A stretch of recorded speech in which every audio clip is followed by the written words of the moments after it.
The Single Mom Success Podcast, episode 44. For the first time in my adult lifetime and my history of voting, I actually cried at the results of this election. This is the Single Mom Success Podcast, where we cover all the glorious mess that is life as a single parent and how you can navigate through to become the best version of yourself and how to live the life you desire. Do you want to get weekly email reminders of your awesomeness? Head on over to thesinglemomblog.com to sign up today. Now, let's get started. Hey guys, welcome to today's Single Mom Success Podcast. So today's podcast is going to be potentially a little emotional for me. I'm recording this the day after the presidential election, and as many of you guys know and my listeners know, I was basically a supporter of anyone who was going to beat Donald Trump. I did not want Donald Trump elected president of our country. I didn't think that he would be well suited for the job. I thought that it would be devastating for our country. And sadly and horrifyingly, I watched last night as he was, in fact, elected to be our next president. And I gotta admit, I am still processing this. I still feel very raw. It's kind of crazy. I never have really been this emotionally invested into a political race. So I really liked President Obama. I voted for him both times, and Lord, if I could do it for a third, I would. I love President Obama. I think he's fantastic. Now, as is with all politicians, you've got a portion of the country that doesn't like them and thinks they're doing a horrible job and thinks that they're crooked or whatever. And then you've got the other half that really like them and can do nothing but praise them, right? That's sort of how politics always has worked, or at least for the better part of my lifetime and most lifetimes prior. So, but last year, and I really did not like Romney. Last election, I did not like Romney. I just thought he was, he wasn't aligned with my values, and I thought that he was a rich guy who really had no clue what it was like to be middle class or what the middle or lower class struggled with. I still believe that of Donald Trump, because it's true. He's been rich all his life, and he doesn't know what it means to struggle. And not have anything, and not know where your, next paycheck is going to come from, and not know if you're going to be able to make the rent, and not know if you'll have a place to live tomorrow. Like, he hasn't ever struggled with that. So I didn't like Romney for that reason, but I wouldn't have been devastated if he had won. I would have just been annoyed, right? For the first time in my adult lifetime and my history of voting, I actually cried at the results of this election.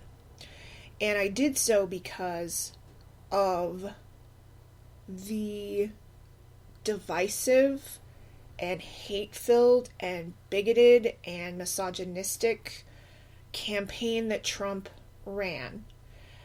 The way I saw him encourage and rile up and prop up and I don't have the right word for it. There's a word and I can't think of it's on the tip of my tongue. Sort of just incite the worst in some of his followers. Now here's the thing. I know that there are avid Hillary supporters who are they're very angry people, and they, so I know that there are always radical fans of each side, right? I know that not all Trump supporters are racist. I know that not all Trump supporters are bigoted. I know that not all Trump supporters are misogynists. But unfortunately, there is a very large group of individuals in this country who are racist, and they also happened to really like Trump. And that simple fact in itself was very scary to me, because Donald Trump has been touting things that they agree with, that they like. He has gone to the point of saying, I'm going to build a wall to keep Mexicans out. I am going to deport all Mexicans who were not born here legally. I'm going to split up families. I'm going to, I'm going to ban Muslims, right? Like, those are the things that scare me, because it is so against everything that I believe is sort of the core principles of our country.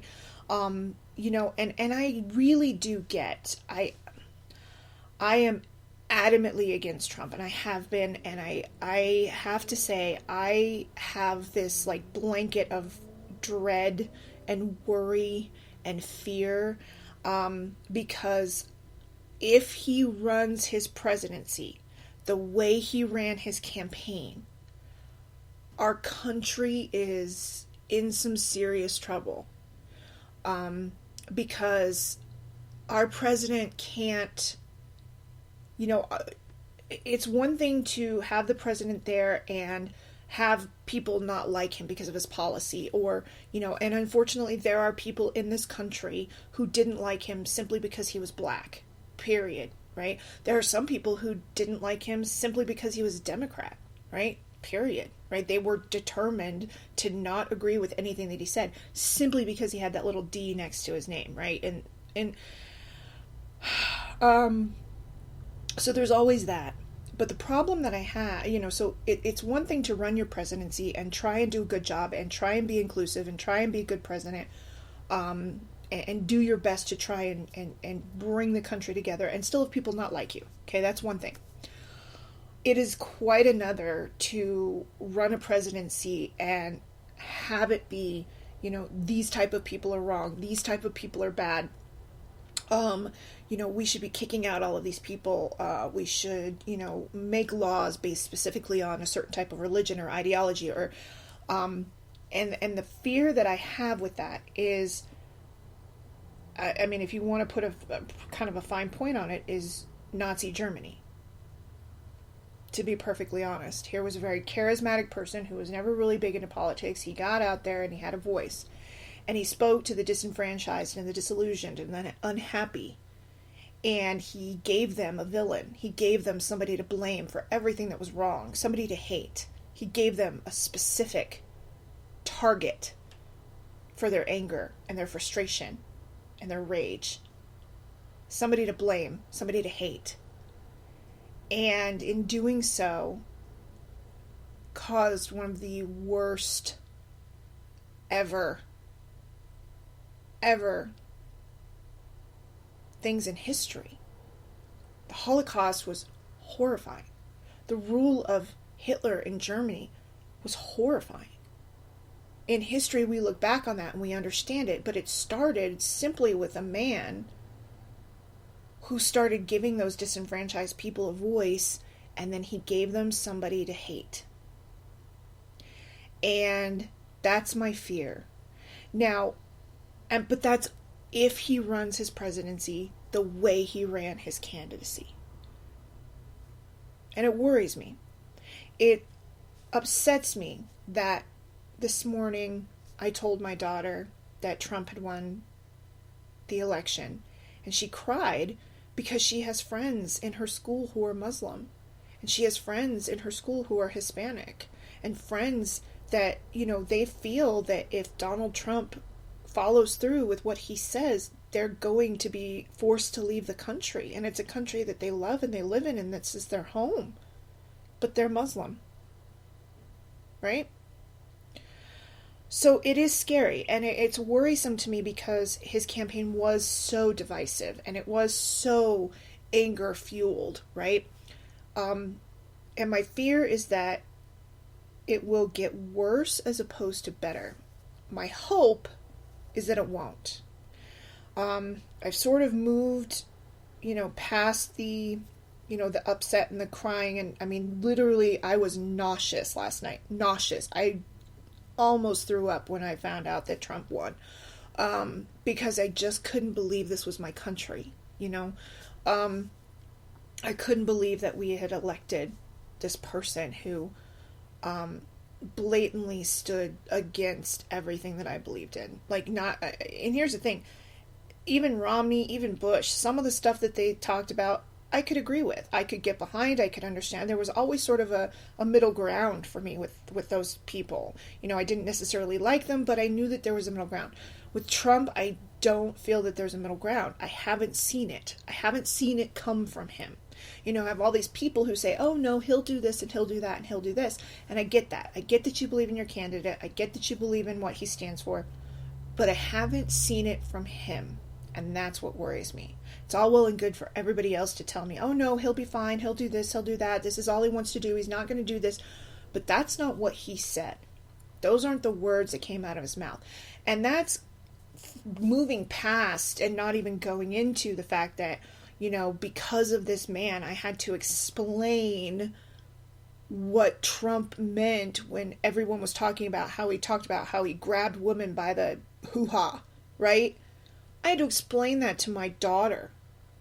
And here I have having to show and talk to my daughter about a man who said something like that, who blatantly bragged about assaulting women. And I don't care that it was several years ago, because it's not like he was 15 or 20 or even 30. The man was old enough to know better, right? He's a grown man. And so if that's his mentality at this point in his life, odds are it's still his mentality. He just happened to get caught saying it.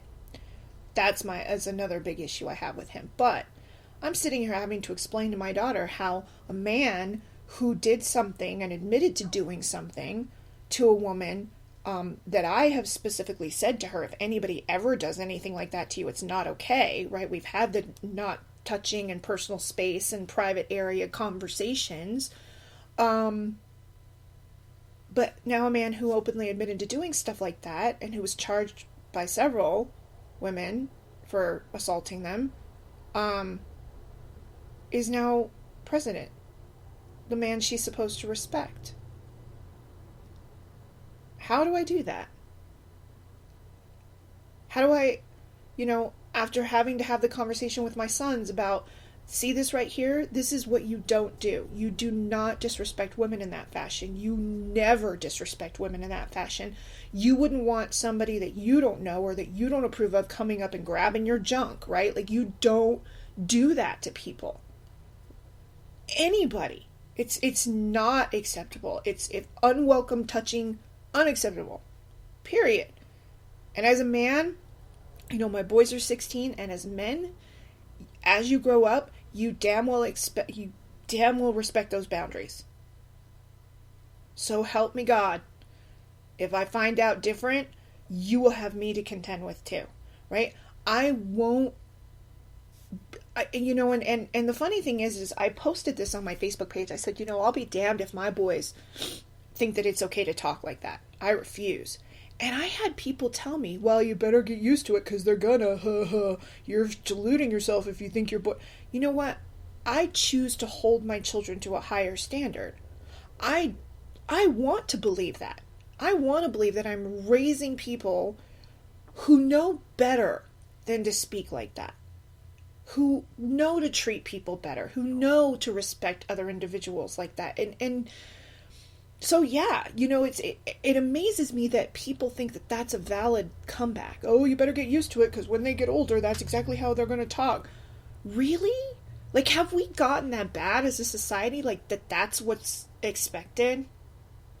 That we expect our children to grow up and be filthy-mouthed, like, perverted, sexual predator, stalker type people? Like, what is that what we expect? That's what the norm is now? Because it's astonishing to me. Really. Because decades ago, had someone said that that was okay to say, I can't imagine them being okay with it. So... And let's not even talk... let's... even the fact, the glaring hypocrisy that if President Obama had said or done any of the things that Trump has said and done, he wouldn't have gotten within 10 feet of the Oval Office. Like, he would never have been elected. They would have crucified him. And I guess that's how our country's become, right? Like, we're so divided, and it is very scary to me. And a Trump presidency, I gotta admit, like I said, I'm trying really hard to move past the fear and the general upset, but there's sort of like this sort of like blanket of dread and fear sort of hovering over me right now. I'm trying really hard to be optimistic and be hopeful that all of the people who are saying, just watch, he'll calm down, he won't really do any of the things he said he's done. Because here's the thing. You got Trump as president, a Republican Congress, like a Republican Senate, a Republican House, and more than likely a Republican-leaning Supreme Court. And so there is nothing to stop, potentially any harmful acts that they want to try and push through, or any laws.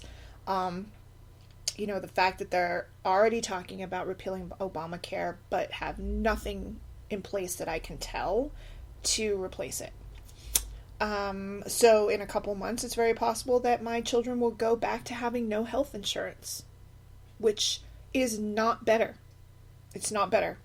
So, I have a problem with that, and that worries me. They're talking about repealing, Roe v. Wade. Not okay with that either. They are talking about repealing the discrimination, the LGBTQ, I always stumble over that, anti-discrimination. That's not okay with me either. If Mike Pence has his way, he would probably repeal the order where same-sex marriage was okay. I'm afraid that all of the progress that has been made to a more equal sort of an equal society, all of the forward progress that we have made will be ruined. I am deathly afraid of it, and I think that it's horrifying that we've reached this point, and that's what scares me. Not to mention that unless he can show me that his temperament is improved, I mean, his election campaign was just fraught with horrible tweets, horrible tweets. I mean, to the point where his staff took away his Twitter account. It's horrifying to me that it's almost like my daughter has more self-control, I think, than this man does. So that scares me. I'm worried about Donald Trump flying off the handle and sticking his foot in it, and the next thing you know, we've got people on our shores declaring war, trying to bomb us. I mean, I don't want our country to become a war zone, and I am deathly afraid that, this may be something that my children experience in their lifetime, and it worries me. It really does. So, I've spent the last few hours going through kind of the stages of grief, right? Like denial, anger. What are all of them? I can't remember all of them. It's like denial, anger, bargaining, acceptance, right? Like I'm working through a lot of them right now. I don't even know the order of them, and I'm fairly certain I'm missing several. But that's kind of how it feels. I feel like I'm working through the stages of grief. I'm grieving for my country right now. While others are celebrating. And I understand that. Everybody's views are different. But this is where it's super hard, and it's really hard for me because I see such a massive pushback on all of the things that are really important to me and that I hold dear, while others are pushing all of the things that are important to them and they hold dear. And I don't know if we are going to be able to come to a common ground. I mean, right now there's a lot of people who are angry. So the majority, and here's the thing, Clinton actually won the popular vote. I think it's getting to the point where everybody's sort of tired of the Electoral College, right? Like, it drives people crazy every election cycle. Every election cycle, somebody's pissed off about the Electoral College, right? Because whoever had the popular vote didn't win the Electoral College, right? Anytime that happens, people get all sorts of pissy. Clinton won the popular vote. She won it. She had more people voting for her in total than Donald Trump did. But she lost the election because of the electoral votes, right? That's the crappy part.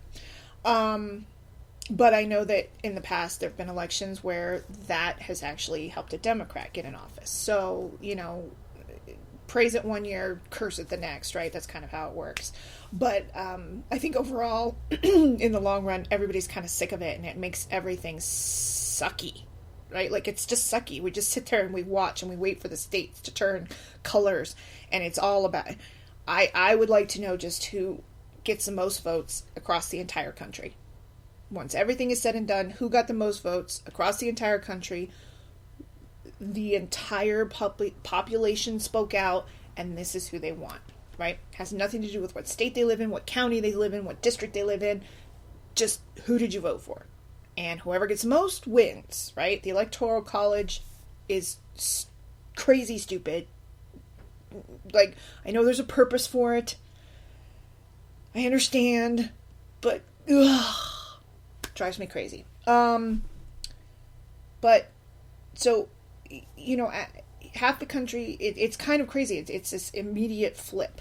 There's not even a middle ground, it doesn't seem, or there's a very small middle ground of, the supporters who voted for Trump and the people who voted for Clinton. So, this huge population of disenfranchised people who are angry with the system, angry with government, angry with everything. They're just tired of the status quo, and they just basically wanted to rip it up and burn it all down and have somebody in there that was not a politician, right? Like, that's the whole premise, right? Or they voted for him because, he's a white guy and he was talking about get rid of all the, non-white people. And people I'll probably get complaints about that, and I really don't care, because if you want to you personally listening to this may not be a person who cares about people of color, but you cannot be so blind to the fact that a majority of racists and people who believe in white supremacy voted for Trump. You can't deny that. You can't wish it away. It's there, and you need to accept and embrace it, because those are the people that helped your guy get elected. So you need to kind of have your little come to Jesus meeting about that. But I do see, and that's the first thing. Everybody's like, oh, I voted for Trump and I'm not a racist. Well, maybe you're not. It's all well and good to say I'm not a racist. You may be, even if you say you aren't. But just because you aren't doesn't mean that the 5 other people in line with you when you voted for Trump that voted for Trump, maybe they were, right? Maybe they were. But anyway, as I'm processing through all of this, my stages of grief, trying really hard to come into the acceptance part, and I'm getting there, but it's definitely hard. And again, it's not even because of the fact that Hillary is so awesome to me, right? That's not even what it is.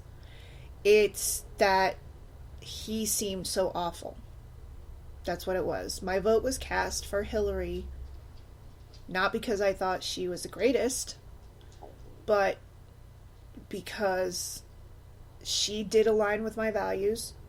The message that she had was one that I agreed with. I did think that she would do a good job. And I wanted to do whatever needed to be done to try and stop Trump from being elected. That was the biggest part of my vote. But it's difficult for me. And as a mom, now I'm at the part where, okay, what do I tell my kids? What do I do? Because they've watched this man, they've seen him, they've seen his words, and without even knowing necessarily my thoughts, the first things that they said when they heard him speak, and the things that he said and the things that he did, was, gosh, he's not really nice. Like, the things he's saying is not nice. I don't like that. Mom, I have friends who are Muslim. Does that mean he wants to get rid of them? Like, these are legitimate questions and concerns. Why is he being so mean to these people? Why does he want to build a wall? That's dumb, right? Like, these are things that my kids saw and asked me about and questioned, and how they felt about this man, and they just saw the way he behaved, and to them it was like watching a schoolyard bully, right? That's how they felt. They're like, he's mean, I don't like the way he talks, I don't like the way what he says makes me feel, right? So now, how do I help my kids as a mom? That's where I'm at. How do I make them feel safe and still believe that everything will be okay? That, because I don't feel like everything will be okay. Not yet. I hope that I do. I really do. But not yet. It's too soon. So how do I help my kids? How do I help my kids understand this? And I'm really struggling with this, I gotta admit, because here I spend the majority of their lifetime, for as long as they've been old enough to understand, telling them to try and be good to people, be a good person, do good things, say nice things. If you can't say something nice, don't say anything at all, right? That's the old adage that we're always told. Don't treat people differently because they look different than you. Don't talk to people differently or treat people badly because of their skin color or the religion that they believe in. I mean, and my kids know I'm not religious, but they also know that I don't care if other people are. I'm not out there telling people that they're wrong for believing what they believe. Have faith in what you want to have faith in. Hell, have faith in Donald Trump. I don't agree, but it doesn't mean that I'm going to tell you you're wrong. I mean, and I did struggle with that. I gotta admit, politics brings out the worst in everybody, I think. Politics and religion. Isn't that what they say? Don't ever talk politics and religion, because it brings out the worst in people, because people feel so strongly in the beliefs in those two platforms that it does bring out the ugly, right? So I'm guilty of doing that, right? Where I call people who believe in Trump, I never called them deplorable. I don't think I did. I tried not to. I agreed that, and this goes back to the, group of people who are racist. I don't understand it. I never have, and I've said it before in posts. I don't understand the basic like there's no unjustified hatred of someone you don't even know simply because they look different than you. Period. I've never understood it. Maybe it's fear, maybe it's ignorance, I don't know, but I don't get it. I have struggled with on Facebook and social media. I've had a really hard time. I'm very vocal about my dislike of Trump, and I tended to get into little quarrels with people who really loved Trump or really hated Hillary, and so we did that nice little back and forth banter. I tried really hard not to be that ugly person. I'm more of a smart ass. I'm really more of a smart ass. Sometimes I did it just to watch them get all riled up. Like, I posted on my I took a picture. Somebody was upset with me, and I said something, and I was like, I can't even remember what my comment was, and his response or retort to me was, whatever, bitch.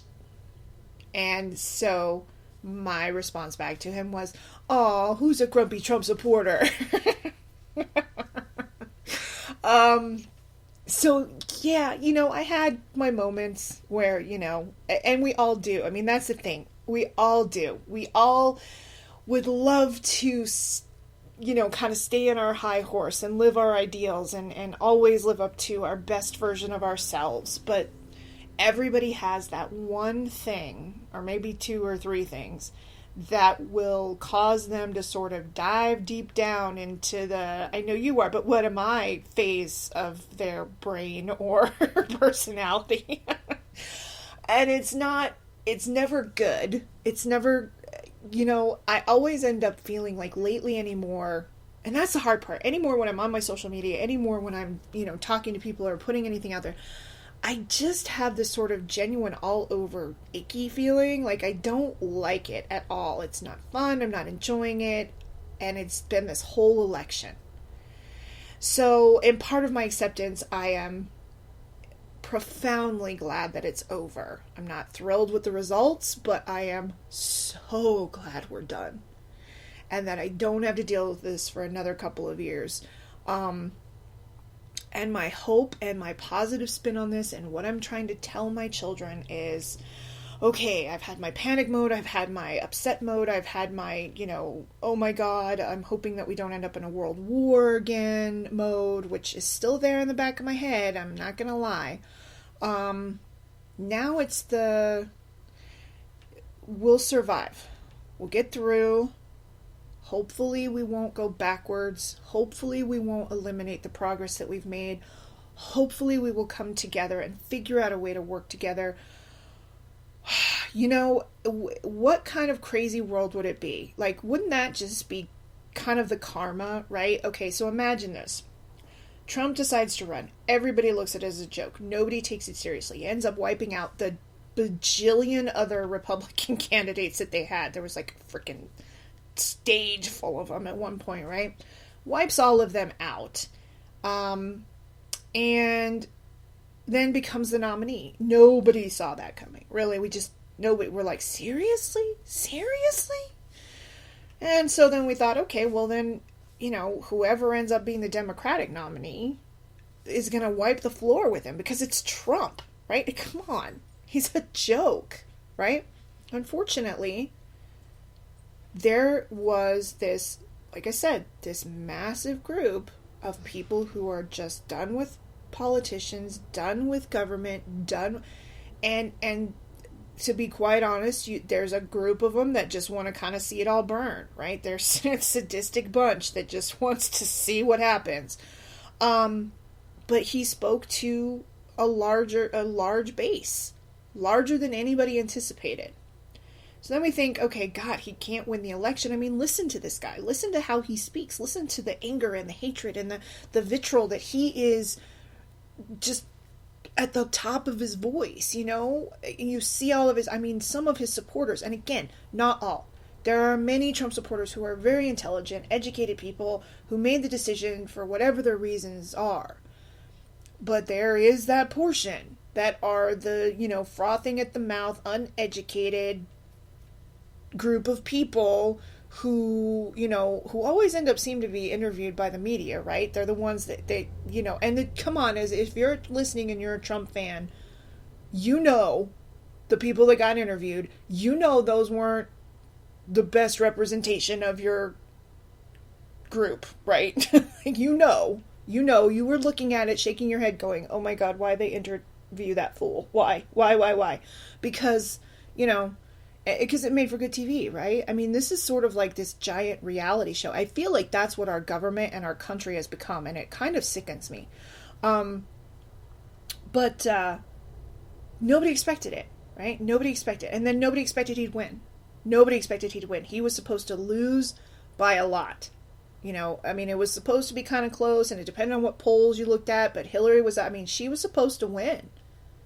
And then here comes this group of people, and then on top of that, you got Russian hacking, and you've got emails, and you've got all this other BS, right? So it was like one big giant reality show. Donald Trump got in the race and turned it into a freaking shit show of a circus, right?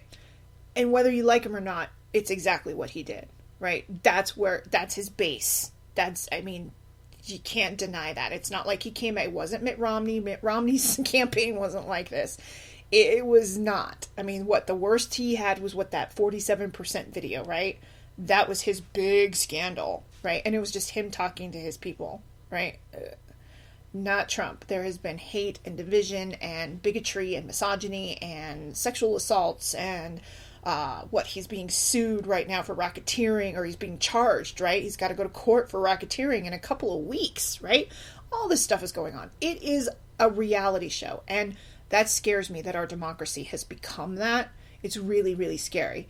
But what craziness would it be if in this weird ass twist, because it's all been like a reality show so far, if Donald Trump was like, all right, so now that I'm here, I actually don't think we should build a wall. I actually don't think that we should do this. I am not going to talk about repealing Roe v. Wade. I am not going to, like, what craziness would it be if this ended up being some sort of strange cosmic flip where, it's kind of like that. And I think that's where my fear from a Trump presidency comes from, is because I really, really hope he doesn't run his presidency like he did his candidacy. And I'm super afraid of what he's going to do, because in all honesty, I don't know. In all honesty, I'm so scared to find out. And, if I was his supporter, I'd be kind of scared too.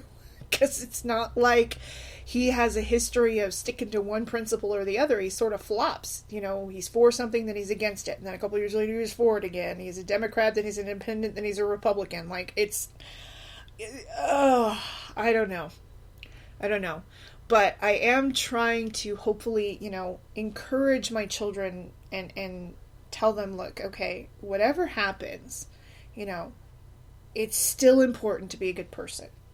Despite the fact that you watch somebody who's one of the biggest bullies I've ever seen in a political arena become the president, it's still not okay, right? You still need to... I mean, here's the thing. I mean, he spent his entire platform being divisive, and then in his acceptance speech said, okay, how can we come together? How can we mend the rift in our country? And I'm sitting here thinking, the rift that you helped make bigger? That rift? That's like stabbing someone and then going, oh, here, let me stitch you up, right? Like, come on, dude, you stabbed me. Ugh. It's really hard for a lot of us who did not support Trump to come around and go, oh, okay, we watched you be very angry and divisive and racially charged and offensive to large groups of minorities. We watched all of that. But now you want to be friends. Now you want to make nice. And it's really hard for us to swallow. It's really hard for us to buy.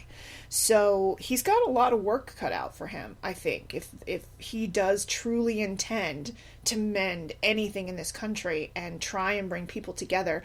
He's got probably a harder job ahead of him than Obama did. Because, see, people just didn't like Obama a lot. Okay, again, not all, but a group of them did not like Obama simply because he was black and simply because he was Democrat. They were never going to like him for those purposes. So he always had his work cut out in that arena. He was president and dealt with one of the biggest obstructionist Congresses that I have ever seen, ever. And it's sickening how they just sort of took over and said, we're not going to let anything happen, right?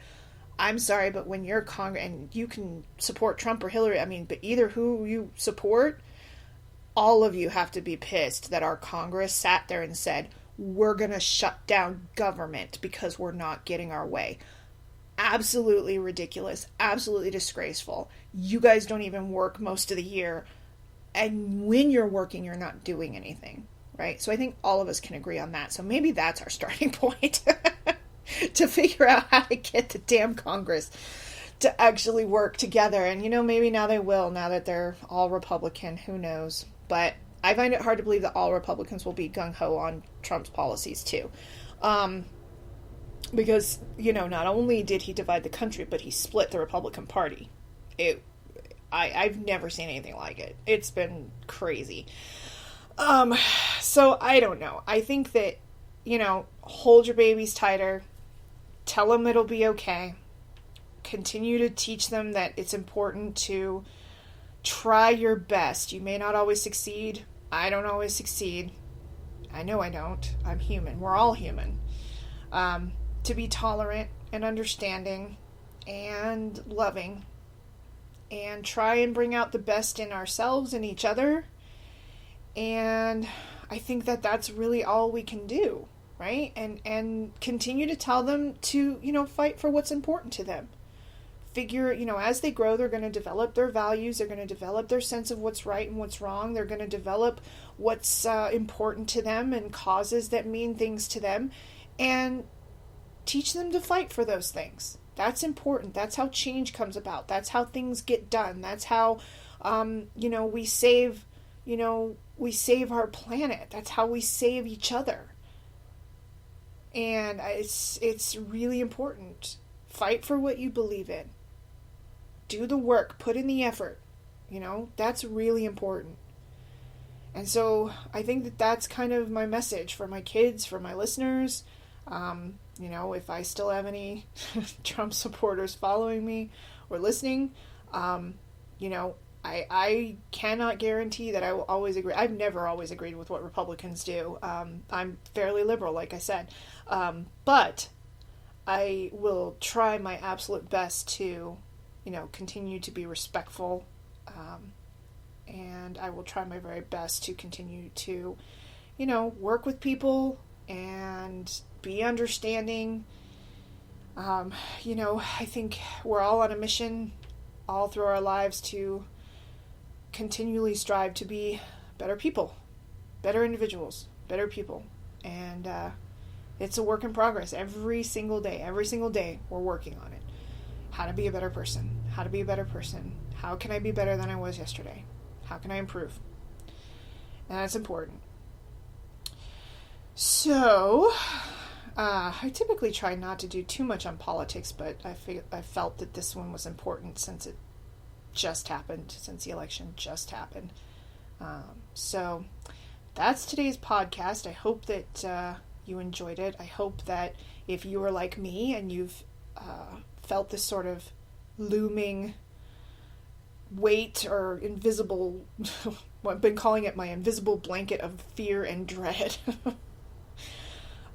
If that's still looming over you, hopefully maybe this helped lift it a little bit. But go out there, be good people, do good things. Love your children, love yourselves, love each other, even if it's hard. I mean, hey, yesterday I had an actual good, decent conversation with my ex and the stepmom. And so progress is everywhere, and it is possible. Like, sit down, face-to-face conversation. It was good. Progress was made. Things got done. I will record another podcast about that, or at least do a blog post, so keep an eye out on the singlemomblog.com. But it can be done. We can do it, and God, there is not, I don't think, a more divisive relationship than the one that I have with my ex. So if it is possible for 2 people to do it, it is possible for 3 people to do it, and 10 people to do it, and thousands of people to do it. It just takes work and patience and tolerance and understanding and a lot of patience. I know I said that already, but I'm going to say it again because it's important. And tolerance again because it's important, and love because it's important. Because we're all here, we're stuck together. We got to figure out a way to make it work. Because we can't just burn the place down, right? So, I hope you have a fantastic day. Enjoy it. Give your kids hugs. Love them. And remember that you are fan-frickin-tastic. And you can do amazing things. So, take care, and we'll talk to you again soon. Thanks for joining me today for the Single Mom Success Podcast. Be sure to follow us on all our social media platforms. And if you haven't subscribed to our newsletter yet, head on over to thesinglemomblog.com to make sure you never miss out on our most recent posts and podcasts. Thanks again, and never forget, you rock.